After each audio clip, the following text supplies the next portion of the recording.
This is the new Nikon 24mm f1.7DX for the Nikon Z system. And I think it's going to sell a lot. What's up everyone, welcome back to the channel. My name is Elias, I'm a photographer located in Athens, Greece. And in this video we're going to review the new Nikon 24mm f1.7. And like I said in the intro of this video, I'm pretty sure this lens is going to be unbeatable and it's going to sell like a hotcake. Is this something that people say? I don't know, English is not my first language. So this lens over here is a new prime lens that Nikon made for their APS-C Z cameras. And this is basically a pancake lens, which is a 36mm equivalent for full frame. And the 1.7 aperture is a really fast aperture, which helps us out with low light situations like low light street photography. And we can also create some lovely autofocus backgrounds with this type of aperture. So Nikon Greece was really kind enough to lend me this lens for about a month or so in order for me to evaluate it and make this type of videos and this type of reviews for you, but there was no money exchange, so I will say what I have to say and you're going to hear only the truth from me. So in this video we're going to take a look at the build quality, at the image quality, at the autofocus, focus breathing, and many photography and video samples in order for you to take a look and make an educated guess if that's something that you want or something that you don't want. Spoiler alert, I think you might want to consider this lens if you have a Nikon ZFC or any other Nikon crop system camera. But before we get into the video, if you enjoy my content or if you're new here, then maybe consider subscribing. This really means a lot to me. We're close to 4,000 subscribers, and maybe even liking this video because this really helps out with the algorithm and more people who want to know about this lens might learn something from this video. But anyways, I don't want to bother you anymore with all this kind of stuff. Let's continue on with the video. Alright, first things first, let's talk a little bit about the build quality of this lens. So let's take off the lens hood over here. And as you can see, this lens is a full plastic design. It is plastic from behind, but it's really sturdy plastic, so it's not low build quality. But obviously a metal one would be better off. But I think what Nikon tried to do here is to make a pancake lens in order to make it really small and really lightweight to pair it up with our Nikon Z cameras like the ZFC, the Z30 and the Z50, which are all really small cameras. So you can see here we have a rubber focus ring over here, a rubber manual focus ring, which is really stiff. To be honest, I kind of like it because you obviously know that if you set your focus, then it's not going to change by default or by accident. So yeah, it's really stiff and I really like it. Focuses great on manual focus. And yeah, we have a few letters over here on the front. And that's just about it. The front element is 46mm for anyone that wants to use any filters on top of that. And yeah, that's just about it.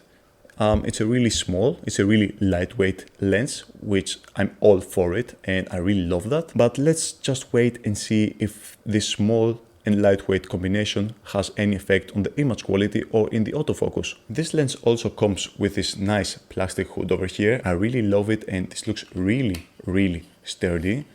And the nice thing about this lens hood is that you can use the lens cap just on top of the lens hood. This is a really clever design. I really like that because some people always want to use their lens hoods and I'm one of these persons. So yeah, this makes me not lose time by unscrewing or unscrewing my lens hood all the time, and I can leave it on the lens just like that. So with the lens hood, the lens is a little bit bigger, like 20% or 30% bigger, but still, it's a really lightweight lens and it's a really small lens. If you want to make your lens smaller, just take the lens hood off of it. This lens is not weather sealed, so be careful if you're using it on rain or in really heavy and bad weather conditions. And yeah, that's just about it about the build quality. I'm pretty sure Nikon made this lens in order to be pretty small and pretty lightweight. And to be honest, if that's the case, then this lens hit its target really well.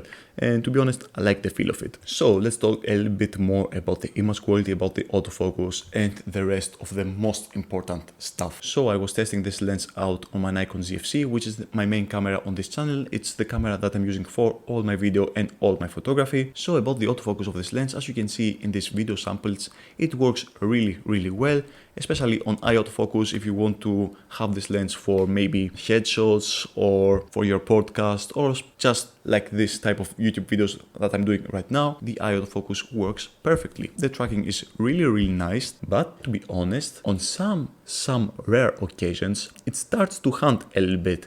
I'm pretty sure this has something to do with a really small size of this lens, so we had to make a few compromises on that, and as you can see from this video clip over here, it struggled in that particular situation. I'm not so sure why I did, but when I switched to the other side of the trees, it again worked really perfectly. So I'm not sure exactly what the problem was, but this has also occurred on some of my street photography sessions, which is not something really terrible, to be honest. The autofocus is perfectly fine and perfectly fast, but you just have to know that in 10% of the situation, it might hunt a little bit.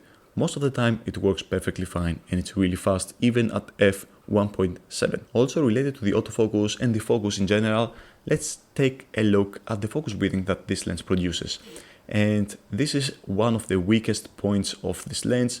Basically, you can see that we have a lot of focus breathing, which is not something terribly wrong. All pancake lenses have a lot of focus breathing, and this has something to do with the lower size of the lens and the smaller glass elements and all that kind of stuff inside of the lens. So yeah, that's physics for you. There's nothing that we can do about that. Okay, now that we got all the focus things out of our way, let's talk about the all-important image quality. So this last month, I used this lens on many street photography sessions during the day and during the night as well. And I also took this lens in a few hiking situations because I'm a photographer on a local hiking group here in Athens, and I really want to see how this lens performs out in nature, and also to see what type of images I can produce with it on the mountains. But before I show you all the photography samples, let's take a quick look at this test shot that I did in multiple apertures in order to see how this lens performs in many different situations. Alright, so you can see that I'm on Lightroom right now, and I have taken many multiple shots in many different apertures with this lens in order to see the type of sharpness that we get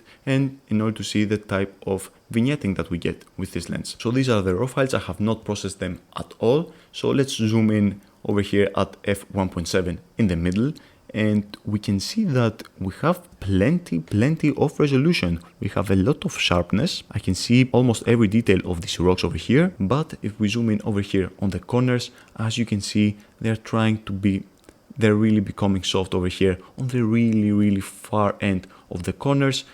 But till this point over here, we are containing a lot of sharpness. So the whole image frame looks to be really nice at f1.7, except the extreme corners over here, which is, to be honest, the smallest amount of the frame. So really good performance at f1.7. The sad part is that, as you can see, we have lots of vignetting as well on the corners over here. At f2.8, the lens gets even brighter, and the vignetting is also really smaller, and the detail is amazingly sharp at f2.8 in the middle. Wow, we have a lot of detail right now. We're capturing way more detail right now on the middle, and let's see the detail over here on the corners. It's starting to become better, but again we have a little bit of softness over here on the really extreme corners of the lens. But wow, the whole image frame is really sharp. Amazing. So at f4, the difference is really small. I think it's the same sharpness, to be honest. I don't see any difference in terms of sharpness in the middle of the frame or in the slight corners over here. But again, let's zoom in at the top left corner in order to see and evaluate. So we get just a tiny bit of vignetting right now, and the corners are looking way sharper. At this extreme length over here, it's a little bit soft even now. At the extreme length over here, the image frame is starting to look really nice as well. But till this point, everything is razor sharp, as you can see. At f5.6, we can see that we get a lot of resolution again, the same sharpness that we get at f2.8.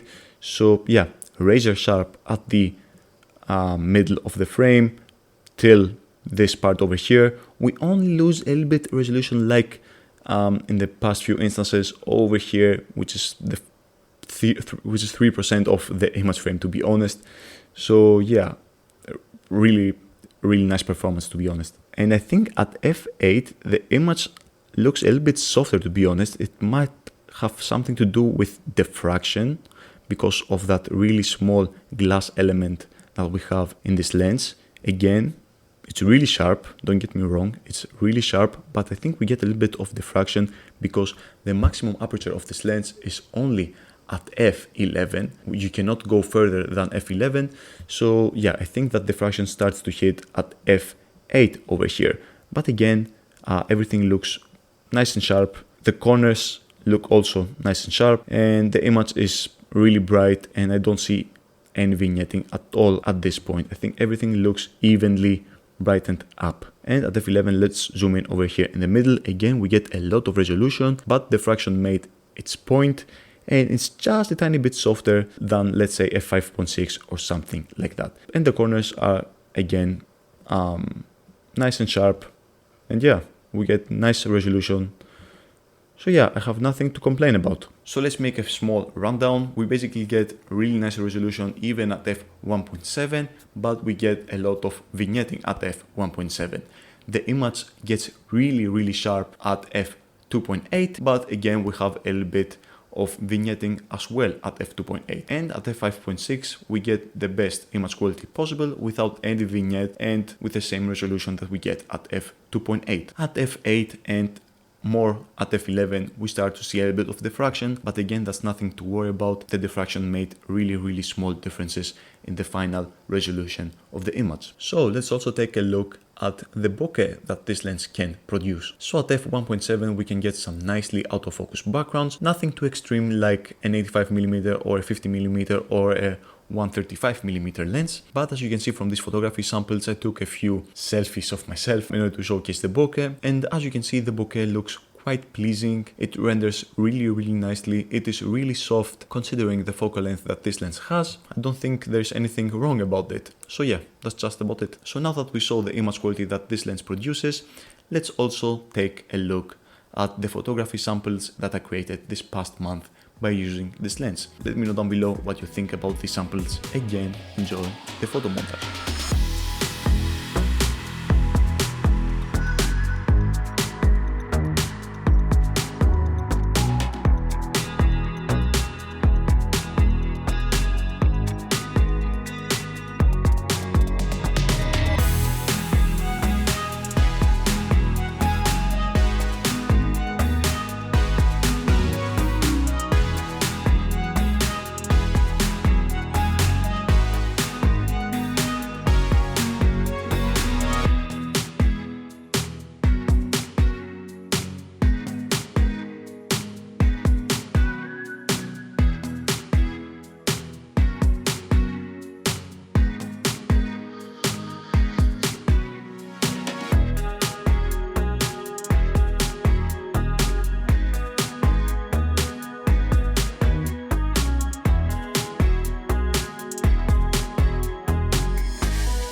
Alright everyone, hope you enjoyed the photography that you just saw. Personally, I'm really happy with the files that I got out of this bad boy over here. The resolution and the sharpness is right there. The f1.7 aperture is really nice for these low light shots, for this low light photography. And you might also notice that in some of these shots I also used a filter on top of my lens over here, a black diffusion filter, in order to get that more cinematic feeling. But again, I think the images look gorgeous that come out of this lens over here, and in my opinion this is a perfect walk around lens, a perfect street photography lens, a perfect travel lens because of the small and lightweight package that it comes in, and I think it's going to pair up really beautifully with any Nikon crop Z system camera. The price is also really convenient and really fair about this lens over here. It really reminds me about the Nikon 35mm f1.8 DX lens, which was a low budget lens but an excellent lens for the older Nikon APS-C crop system. This lens over here costs around 300 euros or dollars. You can find it even less or slightly more. It depends from the retailer and the country that you live in or you purchase. So these days this price point is considered really low budget, and for an autofocus Nikon brand lens, yeah, I think you cannot get a better deal than this one. So in the next video I'm going to be comparing this lens over here with my all-time favorite Nikon Z system lens, the Viltrox 23mm f1.4. So if you want to see that comparison video, then make sure to subscribe. And yeah, I think that's all that I have to say for you guys today. Again, thank you so much for spending a little bit of time by watching my content. This really means the world to me. Take care. Peace.